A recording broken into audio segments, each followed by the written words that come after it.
घोषणा पत्र नहीं है, ये प्रण हमारा है, संकल्प के बदलाव के साथ जो कि सच होने वाला है। एक एक बिंदु जो आप देखेंगे उसके पीछे पूरी की पूरी एक बैकग्राउंड है, पृष्ठभूमि कि हम कैसे करेंगे। साथियों, रोजगार के सवाल पे, नौकरी के सवाल पे केजरीवाल जी ने स्पष्ट कर दिया है, आज से 20वें 21वें दिन प्रक्रिया शुरू हो जाएगी। 10 लाख सरकारी नौकरी की, समान काम के समान वेतन, संविदा के पूरे कॉन्सेप्ट को खत्म करने के अलावा किसानों का जो भी ऋण है वो सब कंप्लीट माफी, आज तक के जो भी ऋण होंगे। उसके अलावा खाद्य प्रसंस्करण उद्योग, जो अपने आप में अर्थव्यवस्था को, सरकार को बड़ी चिंता होती है। हमारी सरकार आते ही तेजस्वी जी के नेतृत्व में रिवेन्यू जनरेशन पर भी काम होगा कि राजस्व किस प्रकार बढ़े। बिहार की मौजूदा बिजली दर इतनी कम हो जाएगी कि लोगों पर से जो बोझ है वो खत्म हो जाएगा। हमारा ये भी कहना है कि जब मिथिला में जीआई बिहार, वो जीआई मिथिला होगा और तमाम अलग अलग क्षेत्रों के जो वहाँ की चीज़ें हैं उसके आधार पर ग्रामीण अर्थव्यवस्था के उद्योग पहली बार आएंगे। बिहार में शिक्षा बजट शायद पहली बार हम 22% करने वाले हैं। 22% राजकीय बजट में शिक्षा के बजट का हिस्सा होगा। उसके अलावा बिहार युवा आयोग के गठन पर बाकी आंगनबाड़ी, जीविका दीदी, आशा कर्मी, रसोईया सब के बारे में जो अब तक बात हुई है कि दोगुना से ज़्यादा किया जाएगा। गांव और शहर की सुविधाओं के फर्क को हम खत्म करके रख देंगे। और आखिरी में मैं कहना चाहूँगा कि पुरानी पेंशन योजना लाने को हम प्रतिबद्ध हैं। जैसे वित्त रहित महाविद्यालयों के बारे में बात हुई, वित्त रहित विद्यालयों के बारे में उनके कर्मचारियों की समस्या का निदान होगा। कंप्यूटर शिक्षक जो आंदोलनरत हैं उनकी समस्याओं का निदान करके उन्हें भी स्थायी किया जाएगा। संविदा नाम की कोई चीज़ नहीं होगी इस बिहार में, नए बिहार में तेजस्वी जी के नेतृत्व में। अब मैं आग्रह करूंगा कि मूल 2-4 बिंदुओं पर तेजस्वी जी आपके समक्ष अपनी बात करें।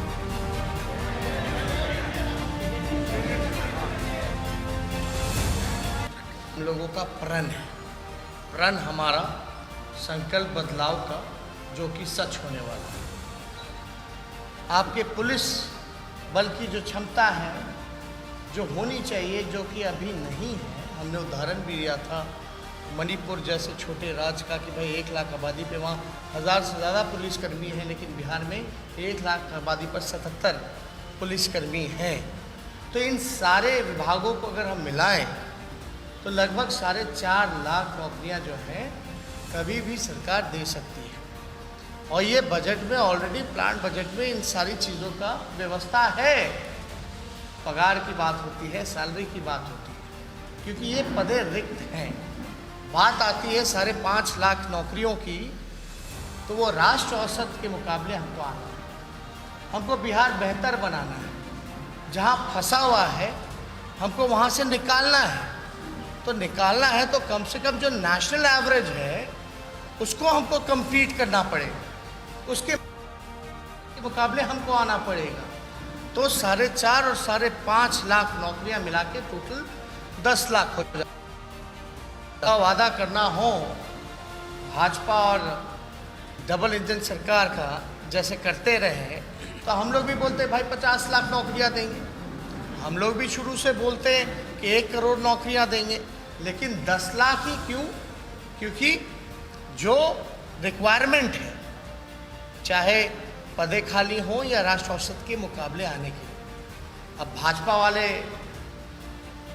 बताएं कि भाई उनका मुख्यमंत्री का चेहरा कौन है? नीतीश कुमार है। नीतीश कुमार कहाँ से देगा?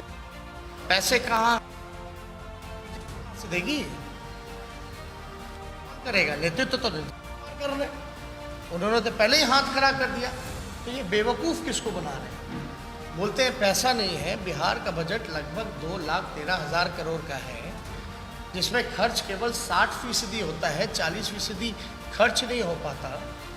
जो खर्च नहीं हो पाता 40% अगर कुल बजट का अगर निकाला जाए तो 80,000 करोड़ होता है। और डिप्टी सीएम सुशील कुछ और बयान ही कह रहे थे। अब कहाँ है? जल्द हो जाए, लोगों की शुभकामना। लेकिन यही सुशील मोदी जी ने 2 बयान दिए थे, आपको याद होगा, 3 बयान कि संसाधनों की कमी है जब मजदूरों को लाने की बात की जा रही है। एक बार अपराधियों के सामने हाथ जोड़ दिया था पितृपक्ष के महीने में। चौथा, हाफ पैंट में ये भागे थे जब पटना में जल जमाव था।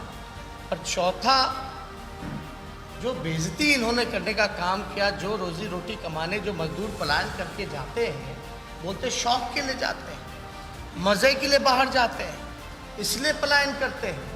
तो ये है बीजेपी का चेहरा बिहार में, ये है। और चिट्ठी निकाला जाता है कि मजदूर भाई अगर आएंगे तो अपराध बढ़ जाएगा। अब क्यों खामोश है भैया सरकार? क्या हुआ? कुछ ऐसी अनहोनी तो नहीं होगी जो 40 लाख से भी ज़्यादा मजदूर आए? लेकिन सबके आंख ज़रूर खुल गए थे कि इतनी बड़ी संख्या में बिहार में हुआ है, किसी ने देखा नहीं था। लेकिन लॉकडाउन के दौरान लोगों का जो आंख था वो खुल, जो पर्दे लगे पर्दे, चाहे कृषि का क्षेत्र हो, नौजवान की बात हो, महिला सशक्तिकरण की बात हो, स्वयं सहायता समूह, आंगनबाड़ी से लेकर के जो हमारी विकास मित्र हैं, जो आपके जीविका हैं, ये जितनी स्वयं सहायता समूह हैं, सबके मानदेय को लगभग दुगुने से ज़्यादा हम लोग बढ़ाने का काम करेंगे, नियमित करने का काम। और एक बात और, नियोजित शिक्षकों को था समान काम समान वेतन, उसको भी लेकर के हम लोग जो है समान काम वेतन हम लोग करेंगे। जो 10 लाख रोजगार की बात, नौकरियों की, सरकारी नौकरियों की बात कर रहे हैं, ये कोई प्राइवेट का अलग से नहीं है। जब कारखाने लगेंगे, हमारी उद्योग नीति क्या है इसमें विस्तार रूप से है, कृषि का हमारा क्या प्लान रहेगा इसमें विस्तार रूप से, ज़्यादा समय नहीं लेंगे, आप लोगों को डिस्ट्रीब्यूट हो जाएगा, आप सब लोग देख सकते हैं, पढ़ सकते हैं। आज तक हवाई बातें हुआ करती थी, लेकिन ये हमारा संकल्प है, संकल्प बदलाव का, ये हमारा प्रण है, ये हम करके दिखाएंगे।